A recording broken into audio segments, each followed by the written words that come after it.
Black Arts MKE is turning the spotlight on the creativeness and talents of Milwaukee's Black theater community with the Black Arts MKE Theater Festival. It's an annual celebration that brings attention to local artists, locally produced theater, and other forms of creative expression. Here to tell us more is Barbara Wanzo, the executive director at Black Arts MKE. Thank you so much for being with us. My pleasure. For anyone who may not be familiar with Black Arts MKE, tell us about the organization and what it does. Okay.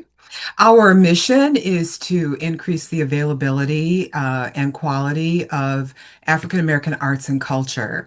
And today, for the last 10 years or what have you, we have been located at the Marcus Performing Arts Center. Um, One of our board members at the time, Paul Matthews, was very interested in making the PAC, that we all used to call it, a more inclusive place. And so it was just a wonderful way to get started. And there were a few business leaders, that started this organization and also were involved in a state-led initiative to help um, generate new business models for small businesses. So businesses like Kothi Dance Company, African American Children's Theater at the time, become more sustainable. They were finding the philanthropic area very difficult, very challenging, losing funding, et cetera. And a lot of our, leading Black business leaders are passionate about the arts, and they've been supporting these arts organizations for years. And they came together along with state officials to try to figure out what that next opportunity might be to create a more sustainable future for not only arts organizations, but artists of color, throughout our area. And that's basically how we got started. And Paul, because I'm a business person myself and was hired to be the business manager for Black Arts MKE. But I was delighted to find out that this organization, the mission of the organization, because I've been a patron of the arts for a very long time, and um, Paul Matthews helped us to determine what our first musical production would be, and that was Black Nativity, and which also had a rich history in this city. And after Black Nativity, and we decided to have student matinees, we figured out very quickly that not only our community, but our kids needed Black Nativity. And, the rest is history. So it was just a very dynamic start. But we've now work with individual artists. We work with the emerging producers. There's a need. We didn't want to get into the producing business, but there's all kinds of financial reasons that, and financial support that artists need, producers need, and essentially that's how we started. Great. Do you want to talk about the festival itself? But before I do, you talked about something really important, and that is the number of young people who you've Mhm. impacted with matinee Mhm. performances and other outreach events that Mhm. really bring the arts, and particularly Black focused arts, to young people in our community. That's right. We were, thrilled when Darian Driver came to Milwaukee Public Schools because she was an arts kid herself, and my goodness, we were serving, I think about 18 school after school and during the day school programs, and that's when we began inviting these youth to Black Nativity. And we learned that, many of these kids had not been to the lakefront, much less the Performing Arts Center. And, the questions that those youth, and our sweet spot is elementary kids. And our camp, our summer camp, is designed for high school students. But those young people, what we were attempting to do is to just get them to see the possibility for their lives, right? You might not want to be an actor, you might not want to be a backstage technician, but it's important to understand the possibilities and that you have possibilities.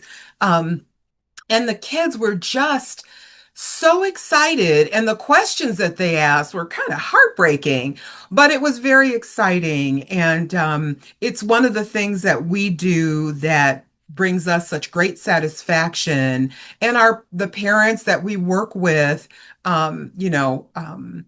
just are just so pleased at the outcomes and seeing their youth change before their eyes because they're exposed to the performing arts.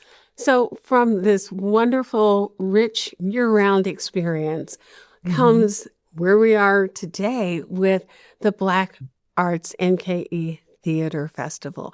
What can people experience over the next few weeks when they attend one of the many events associated with the festival? We do real target our families for the festival, but I had more than one senior tell me, "Don't forget about us, Barb. Don't forget about the seniors." So there's something for everybody. So from Vel and Groppi to the Check My Monologue to the world famous Jasmine Sims and Cedric Del Horde, wonderful spoken word artists that are putting on productions throughout this year's festival. And then Black Nativity auditions. There's a lot. There's something for everybody. It sounds like such an exciting couple of weeks, Barbara, and we really appreciate you being here to talk to us. We're now going to switch gears a little bit and talk about one of the specific events that'll be going on. We are now joined by Sheri Williams Pannell. She is a fixture on stage and behind the scenes in Milwaukee's theater community. But she's here today because she's the director of Vel and Groppi, the Deep Tracks. Thank you so much for being with us. This is a world premiere event that's going to be taking place. It tells the story a lot of people may be familiar with of Milwaukee's fair housing marches and the two key actors in it. What kind of challenges did it present when you're taking two well-known people, events people know about, and you're bringing them to stage? One of the challenges was making sure that although we assume people know, there's a lot to these two icons, Val Phillips and James E. Groppi, that people don't know. So it was finding that, or unearthing that material. And that was done by our playwright, Joshua Poya, who conceived the idea, curated the music, which is one, I'll say, special aspect of the presentation, and then wrote the material as well. What we wanted to do was to help young people find a way to be excited about our history, to learn, as well as be as accurate as we could in sharing the information, because there are many who were alive during this time and they remember and they carry it, though, close to their hearts. Even though to me, it has a very contemporary issue that we're dealing with just right now in our community and our society. We're still dealing with the idea of housing, open housing. So it has a contemporary feel, and it has a very traditional old message that we need to continue, and that is the work continues. We never stop working for change. You mentioned that there were some things that were uncovered as this play was being written. Can you share maybe one thing that Oh, you I know you have to learned? come. No, no, no, you have to come see it. But I will say this, in telling of the story, Yes. Josh is using the theatrical convention of the parody. So we're taking songs that already exist from that era. It's called In the Deep Tracks because we're going deep into the history and using the Soul Train model, the Soul Train television show model, as well as the technology of that time was the 8-track and the music that you would have listened to on the 8-track. It's a parody in that It's the original music, and you're going to see some of that choreography from that time, but we're telling a new story connected to the truth of Vel and Groppi's their, I'm going to say, encouragement and leadership of this very young movement of the Milwaukee Commandos.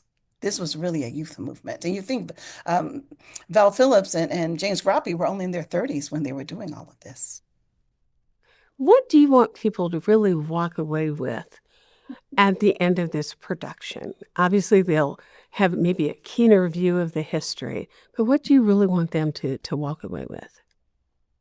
We want audience members to leave energized and encouraged, and knowing that every little bit of that you can bring to the community, your skill, your ability can affect positive change. Sometimes it's marching through the street. Sometimes it's writing a song or a poem, a piece of spoken word, but it can influence and it can energize. And I'm going to say the struggle still continues. Don't give up. Be encouraged. Don't give up. Barbara and Sheri, you are both inspirational people in the community, and we thank you so much for being with us. For more information on the Black Arts MKE Theater Festival and Black Arts MKE, you can check out their Facebook page for the latest information. We're right back.